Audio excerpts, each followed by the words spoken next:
오늘 우리가 민수기 29장을 보게 되는데, 민수기 29장과 이제 28장과 이어서 바로 한 부분입니다. 그래서 가나안 땅을 정복해야 될 이스라엘 백성들, 이스라엘의 군사들에게 가장 중요한 것이 바로 하나님을 어떻게 섬길 것인가. 그래서 하나님을 섬긴 것이 28장 2절에 보면 하나님께서 이스라엘 자손에게 내 헌물, 내 음식인 화제물을, 내 향기로운 것은 너희가 그 정한 시기에 상관에게 바칠지니라.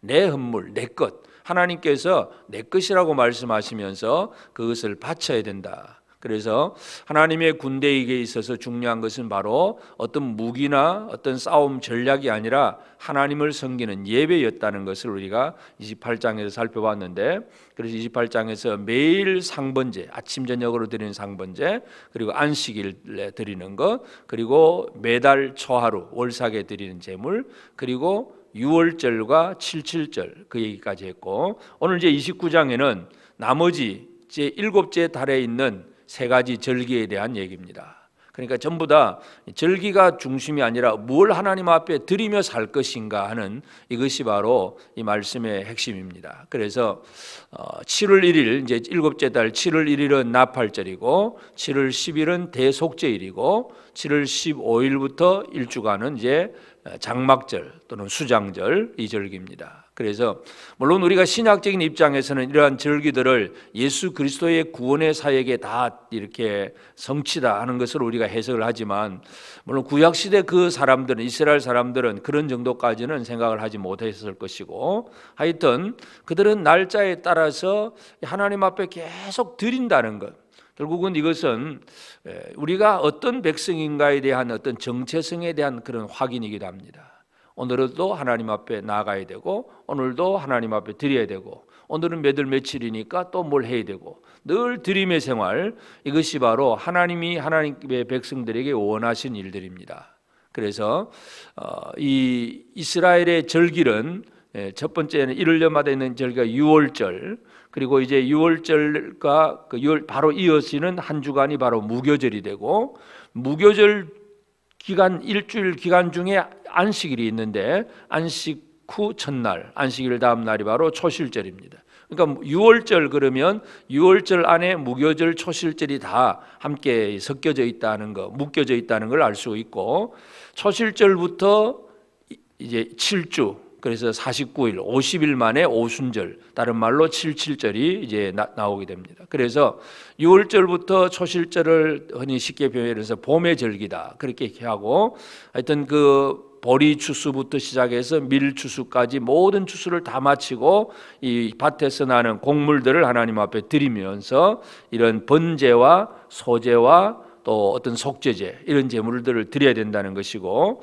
이제 오늘 29장에서 첫 번째가 이제 나팔절입니다. 7월 1일 나팔절인데, 물론 이 나팔절은 이제 이스라엘 백성들의 그 살아가는 달력을 보면, 일상의 달력은 우리나라에도 양력과 음력이 있는 것처럼 이 종교력이 있고 일반 달력이 있습니다. 그래서 첫째 달, 둘째 달 그러면서 이제 각 달의 이름들도 다 있는데, 그러니까 7월이라고 하는 것은 종교력으로 보면 7월이지만 이것이 일반 사람들의 입장에서 그 7월 1일은 새해 첫날입니다.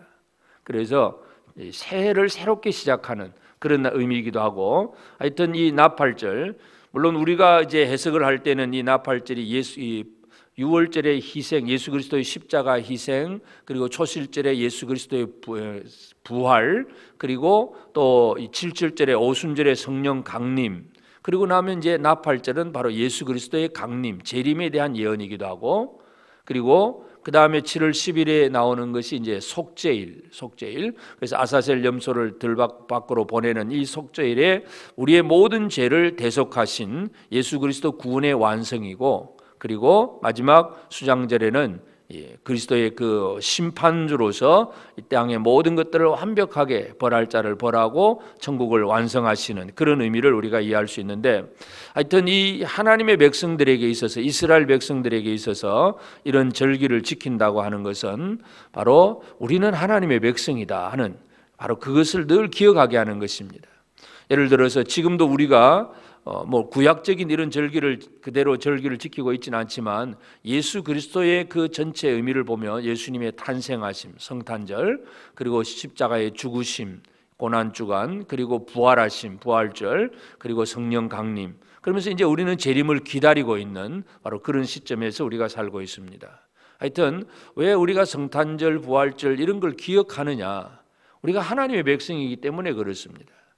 하나님의 백성이 아니면 뭐 그런 절기하고는 아무 상관이 없습니다.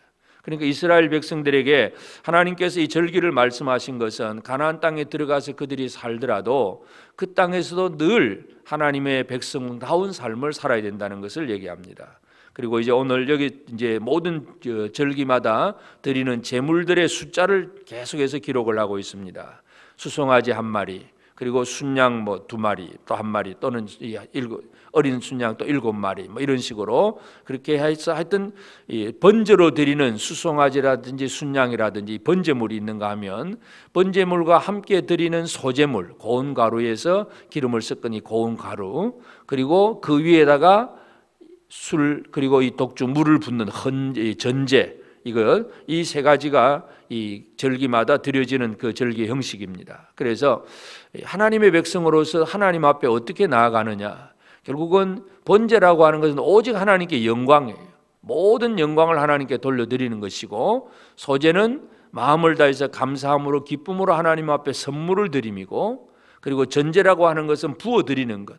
그래서 사도 바울이 그렇게 나를 전제로 부어드린다, 자신의 목숨을 부어드린다고 표현을 합니다. 바로 헌신입니다. 그래서 오늘 우리가 이 하나님께 영광을 돌리고 하나님 앞에 감사함으로 하나님 앞에 예물을 드리고 내 자신을 쏟아붓는 이 전제, 헌신의 예물, 이 헌신하는 삶, 이것이 바로 때마다 기억해야 될 일입니다. 매일 상번제, 안식일마다 드리고 매달 첫날 드리고 그리고 1년에 한 번씩 절기 다루어하는 절기에 드리고 이런 이 절기를 통해서 하나님의 백성답게 살아가야 된다는 것을 계속해서 강조하고 있습니다. 그래서 오늘 이 아침에 우리가 이 말씀들을 보면서 이 구원받은 백성들, 가나안 땅을 정복해야 될 그 사람들 숫자를 세고 나서 이 절기에 대한 그러한 규례를 말씀하시는 것은 그 땅을 어떻게 정복할 것인가 하는 싸움의 방법을 말씀하시는 것이 아니라 하나님을 어떻게 섬길 것인가 이 얘기를 하고 있습니다.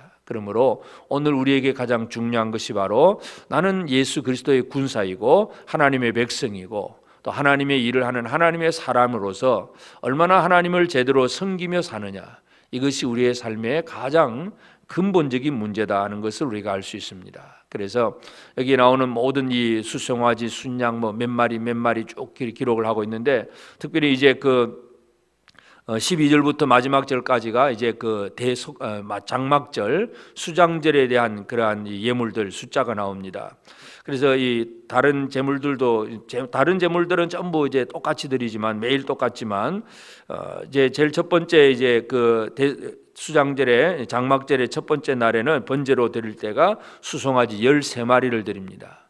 그리고 이튿날에는 12마리를 드리고 3일째는 11마리, 10마리, 9마리, 8, 7마리 이런 식으로 일주간 동안 한 마리씩 줄어듭니다. 그런데 그걸 나중에 다 합산을 해보면 전체가 70마리입니다.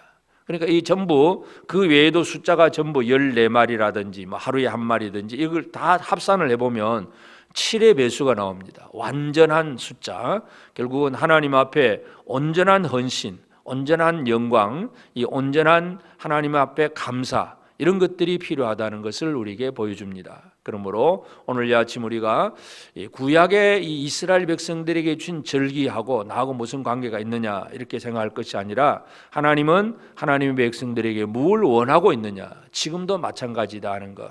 그래서 우리가 매일매일 살아가면서 내 영광이 아니라 내가 높임받고 내가 영광 받으려고 애쓸 것이 아니라 하나님께 어떻게 영광을 돌릴 것인가, 여기에 온 힘을 쏟아야 되고 하나님 앞에 감사함으로 내 자신을 또 하나님 앞에 부어드리는, 사도 바울처럼 전제로 부어드리는 것처럼 헌신하는 생활, 이런 것들이 우리 시대에 가장 또 필요한 일이기도 합니다. 오늘 이 아침 나는 구원받은 성도로서 하나님의 약속의 땅에 주의 은혜를 누리는 자로서 얼마나 하나님을 제대로 영광 돌리고 감사하고 헌신하고 있는가를 다시 한번 기억하면서 이 하루 하나님 앞에 온전히 모든 영광을 돌려드리고 감사함으로 나아가고 또 헌신하며 나아가서 하나님 앞에 귀하게 쓰임 받는 그런 복된 삶이 다 되어지기를 바랍니다. 기도하십시다.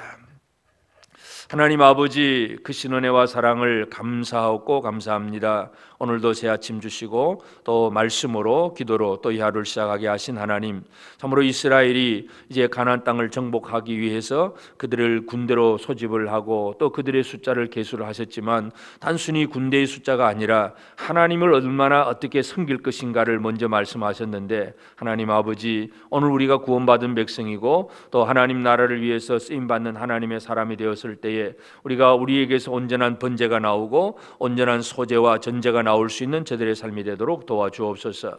우리가 무엇을 하든지 이 땅에서 오직 하나님께 영광을 돌리는 자가 되게 하시고 하나님 앞에 감사함으로 기쁨으로 주를 섬기는 자가 되게 하시고 우리의 모든 것을 헌신하며 쏟아부을 수 있는 그런 우리의 삶이 되게 하옵소서. 우리의 열정과 우리의 시간과 우리의 마음과 정성을 쏟아부어서 오직 하나님의 뜻을 이루고자 하는 하나님의 일꾼들, 하나님의 백성으로 살아갈 수 있도록 은혜 내려 주시옵소서. 하나님 아버지, 우리가 살고 있는 이 나라와 이 백성들, 이 민족을 위해서 기도합니다. 하나님, 코로나는 여전히 또 이렇게 지성을 부리고 있고 또 이 문제가 여전히 해결되지 않고 있습니다. 백신이 나오긴 했지만 아직도 접종하는 속도는 아직도 느리고 있습니다. 하나님, 이 땅 위에 주의 자비를 다하여 주시고 이러한 질병들이 속히 또 이렇게 해결될 수 있게 하시고, 그래서 모든 성도들이 마음껏 모여서 함께 기뻐하고 찬양할 수 있는 귀한 일들이 우리 가운데서 이루어지도록 주님 역사하여 주시옵소서. 주의 은혜를 우리 가운데 허락하여 주시고 성도들의 각 가정마다 또 직장마다 사업장마다 우리 자녀들의 학교마다 모든 곳에서 우리 성도들 한 사람 한 사람을 통해서 모든 사람들에게 주의 은혜가 흘러갈 수 있도록 우리를 들어 사용하여 주시옵소서. 오늘도 이 새벽을 깨워 기도하는 성도들을 기억하시고 매일매일 말씀으로 기도로 하루를 시작하는 모든 이들이 주의 도우심과 주의 공급하시는 놀라운 은혜를 힘입어 살게 하옵소서. 우리 중에 특별히 몸이 불편하고 연약한 이들도 있습니다. 모든 질병으로부터 치유되게 하시고 강건케 하시는 하나님의 놀라운 은혜를 힘입도록 아버지 하나님 역사하여 주시옵소서. 우리의 모든 기도를 주께서 들응답해 주실 줄 믿고 감사하오며 예수님의 이름으로 기도드리옵나이다. 아멘. 하늘에 계신 우리 아버지, 아버지의 이름을 거룩하게 하시며 아버지의 나라가 오게 하시며 아버지의 뜻이 하늘에서와 같이 땅에서도 이루어지게 하소서. 오늘 우리에게 일용할 양식을 주시고 우리가 우리에게 잘못한 사람을 용서하여 준 것 같이 우리 죄를 용서하여 주시고 우리를 시험에 빠지지 않게 하시고 악에서 구하소서. 나라와 권능과 영광이 영원히 아버지의 것입니다. 아멘.